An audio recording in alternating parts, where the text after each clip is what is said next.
రాజకీయ నాయకులని దొంగల వల్ల జరుగుతుంది.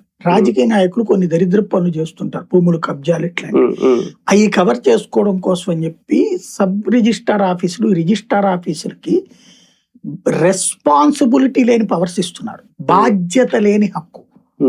ఎలాంటి బాధ్యత ఉండాలి? ఇప్పుడు మీరు రిజిస్ట్రేషన్ చేస్తే కోర్టులో ఒకడేసి ఇది ఆడిది కాదు నాదంటున్నాడు, అప్పుడు తీసుకెళ్లి సబ్ రిజిస్ట్రార్ని జైల్లో పెట్టాలి. నువ్వు ఎట్ట చేసావురా?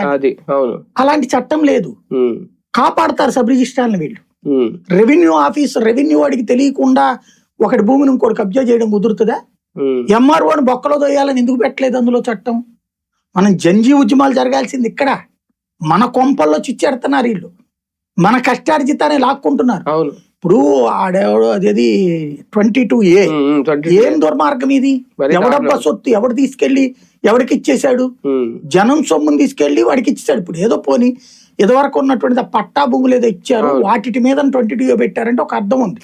ప్రైవేట్ ల్యాండ్స్ తీసుకెళ్లి 22Aలో పెడితే ఆ పెట్టినోటి తీసుకెళ్లి బొక్కలో దొయ్యాల్సింది పోయి, ఆ పెట్టిన చట్టాన్ని ఆపాల్సింది పోయి, స్టిల్ నౌ దాంట్లో మేము ఇంకా చేస్తున్నాం అని చొల్లి కబుర్లు చెప్తున్న రాజకీయం.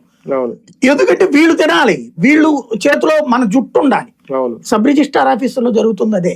సబ్ రిజిస్ట్రార్ ఆఫీసులలో వాళ్ళకి హక్కులు ఇచ్చారు, అధికారాలు ఇచ్చారు, బాధ్యతలు లేవు.